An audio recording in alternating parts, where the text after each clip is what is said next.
Oh, flip, hurt myself. Oh, snap. Yeah, that was not planned. So as you can see, right here, that's Ant-Man. This is IMAX.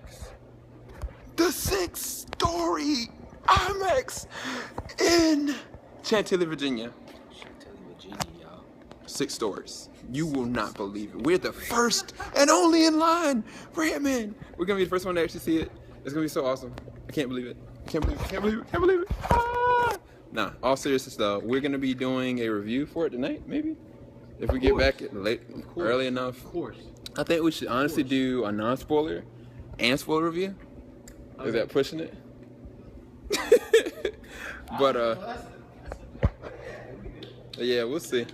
But either way, it's about to go down, y'all. We about to watch this dude get small and get durable and get got, basically. By some Yellowjacket. But no, all honesty, it should be a pretty decent movie.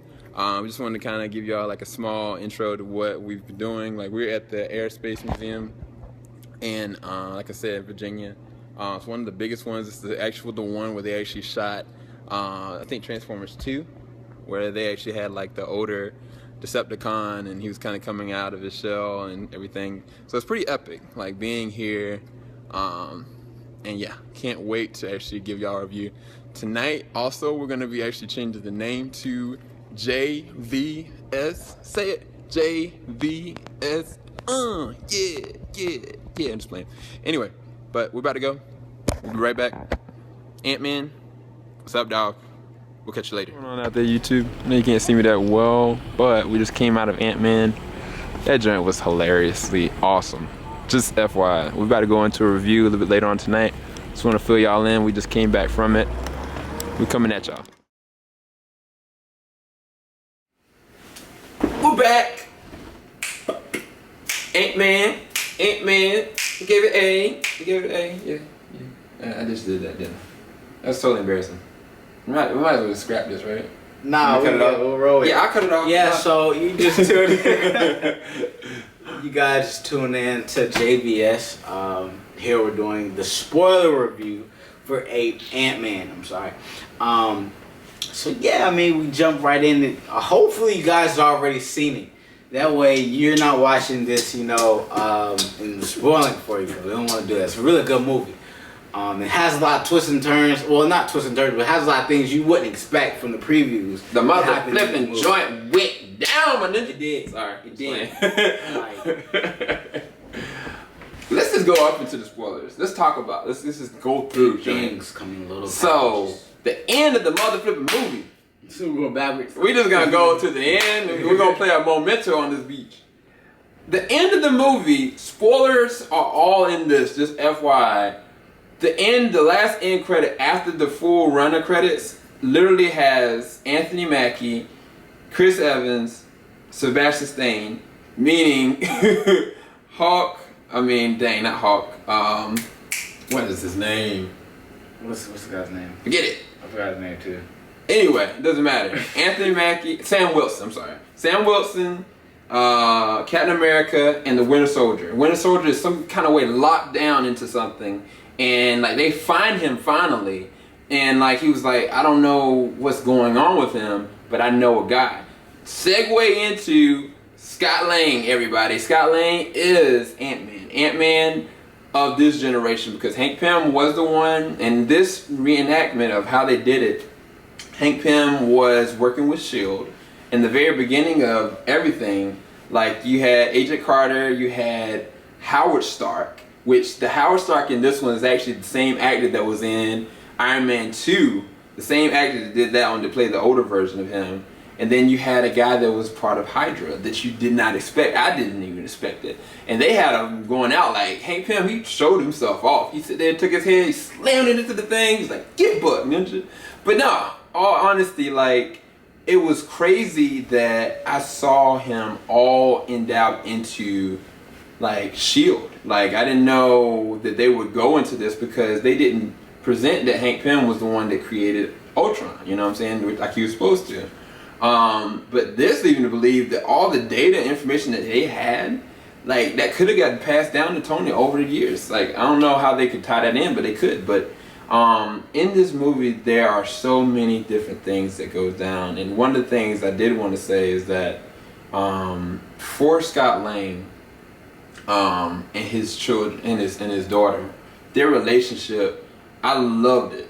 I really did, because she saw that her dad had faults, and she saw that like her current dad, her stepdad, really didn't like him. And every chance she got, she was like, "Are you hunting my dad? Are you doing this to my dad?"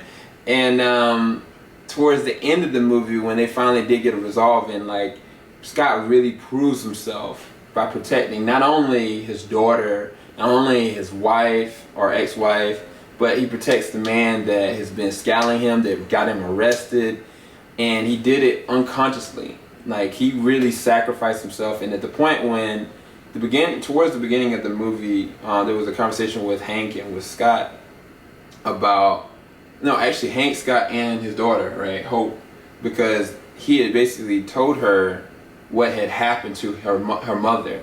Like Wasp is mentioned in this, and they went on this mission, and like the missile had went out and they couldn't stop it, and he was going to go to a subatomic level to be able to stop it.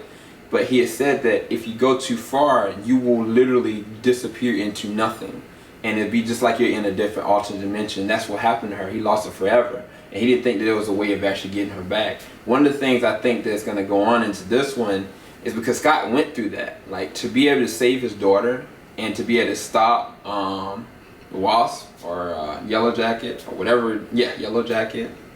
He had to go so far in to be able to break up the suit that he got lost in the same exact thing, but he was able to find a way of getting back. To me, like, because that happened and Hank knows that it's possible, I feel like his wife is maybe stuck in a state of not paralysis, but like she's basically stuck in time, essentially. If that's a different dimension, she might be stuck in time, and she might be the same exact age and she just cannot get out. And if he knows and finds a way to be able to get back, we may actually be able to get a current day Wasp. Even though at the end of this movie they show like he finally trusted his daughter enough to tell her everything, and he had a suit that he was designing with her mother for her, which I thought that was really cool. And those are some of the interesting spoilers. But what do you want to talk about? I like how they not introduced, but they had mention of other, and even like their reputation, like other Avengers or other heroes in this story, like such as you want to go ahead and tell it? Tony Stark, for example, because there was one scene where they're talking about Tony, Hank was like you can't trust this technology with Stark. With yeah, basically. And I thought that was cool. And one thing he said too, he was like, Ant-Man was like, when he first was like being like orientated to be Ant-Man, he was like, shouldn't we just call the Avengers? Yeah, like that was so funny. That was so out of nowhere. He's like, wouldn't they be the people to deal with something like this? Like, well, you need me? Shoot, why don't you put your Gastron suit on and do something? You're like, I can't, Ninja. I'm broke. The suit messed me up. And I would be thinking to myself, I was like, so you want me to do this? Even if your body broke up because of this thing? But nah. Like, there was something else that happened, like, towards the end of the movie because, what is his name? Last name's Pena. He plays Luis in this movie. He always comes off on these random rants about trying to get like Scott into this job. And the last one he was talking about, like he was like, I know a guy that knows this ex-girlfriend and knows this person, whatever. But they go and segue to this one girl, this Asian girl, and she's a mediator between the Avengers. And she was basically kind of going off the dialogue that, well, we've got somebody that can jump really high, we've got somebody that can shoot laser beams, we got somebody that can crawl on walls, and then we got somebody that can shrink really small. And I was like, crawl on walls? Them ninjas just mentioned Spider-Man in this movie. I was like, what? And then I was waiting for Joe to talk about this. I was like, I'm giving you this, like the fight between Anthony Mackie and Scott Pym. I'm sorry, not Scott Pym, Scott Lang. So Ant-Man, he was trying to go and get something for the job that they were trying to pull, because basically Hank wants him to go and steal the suit from Darren Cross, because Darren Cross is basically emulating the same Ant-Man suit that he's been trying to keep protected all these years. And he's about to conquer it and finally get it. And they had to go get this part. But they went to the compound, and initially it was Howard Stark's.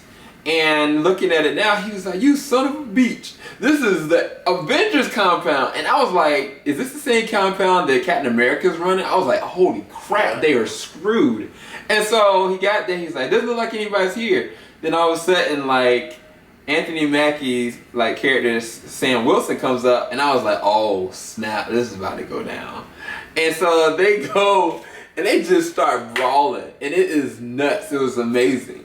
But one of the things, but the fight, it was crazy because like Ant-Man really didn't want to engage in any kind of combat with any Avenger. He was like, dude, like I'm neutral, it's cool. So he shrunk down thinking that his character wouldn't, like Sam Wilson wouldn't see him. And then all of a sudden he was like, Falcon was like, oh, I see you. And then they just start brawling, and it is one of the funniest fights, but they get bucked. Like, it gets really serious and really heated really fast, but I thought that was a really subtle touch. And for the fact is that Sam Wilson, the Falcon, will eventually become Captain America.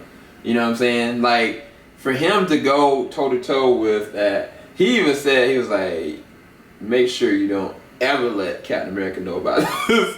And so I thought that was a really nice touch. And it came out of nowhere. I didn't even expect Anthony Mackie to be in this movie.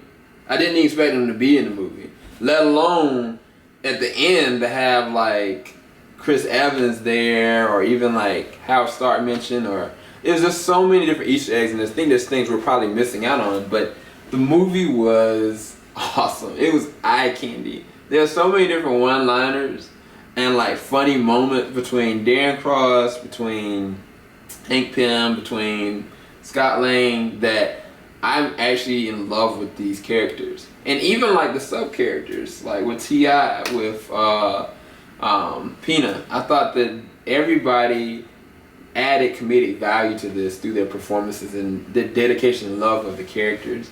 But you got any closing thoughts? I'm thinking about it. Man, one like the funniest parts, man, to me was when they had T.I. stealing those license plates. I was dying, man. Oh, and that ant at the end. He made that ant large. He supersized that. Oh no, the tank, bruh. Oh yeah, that was cool. Like too. what was it happen? Hope and Hank had been stuck in this situation because of Darren Cross had set them up, and like Hank had gotten shot. And he told his daughter, he's like, no, we're gonna make it out of here alive. And he had been having this. I seen it before. The keychain that had like a tank on it. He's like, that ain't no keychain. And so he just like enlarged it. That thing busted out of the freaking building. And I was like, this is so clutch. But then when they actually did get the fight between Ant-Man and Yellowjacket, like there were so many different things that came from that. Because like one part of the fight, they were fighting in a briefcase. Yeah. And there was an iPhone in the briefcase, and there was like a soundtrack to the fight playing while they were fighting. Like it was so crazy, man. Yeah. And it was while they were fighting, the briefcase was falling out of a helicopter. Yeah. Like the fight was just off the hook, man. Yeah. Just off the hook. And then even when they were like at like the small little train track, that jokes. I was like, this is a train track. And I'm watching like ants go away like flies. I was like, man, I ain't never felt so sad about ants dying. Like real talk, like I was like, dang, we lost one little ant.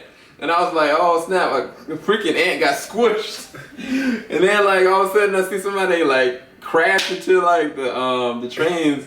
I was like, it was so dramatic when the first person view of how they see it, but how we actually, when they pan out and you actually see it like in real time, it's like the most hilarious thing in the world. And like Joe is saying, that there's an ant that gets enlarged because they have like a disc that enlarges or shrinks. And the freaking ant enlarged. It was like, the black dude was like, "That's a big motherfucking dog. That thing funny looking." That's a messed up looking dog. So, oh man, all around, man, there's fun times in this movie. We can't even talk about all different spoilers. Hopefully you enjoyed our full spoiler review for it. We both gave it A's, or a 9 out of 10 if you want to go numerical. Writers for this movie, man, it's so clever. Yeah, man, did a great job. Yeah, good job. So, this is our review. Hopefully you enjoyed it. Please leave your comments in the comment section below. Leave a like if you actually like this. Thanks everybody for subscribing. Y'all are amazing people. Y'all pray y'all have a blessed day, blessed night. This is SEL0320. I'm out. I'm out too. I'm Joe Johnson. 030. My ninja. I'm out. Deuces. Ant-Man.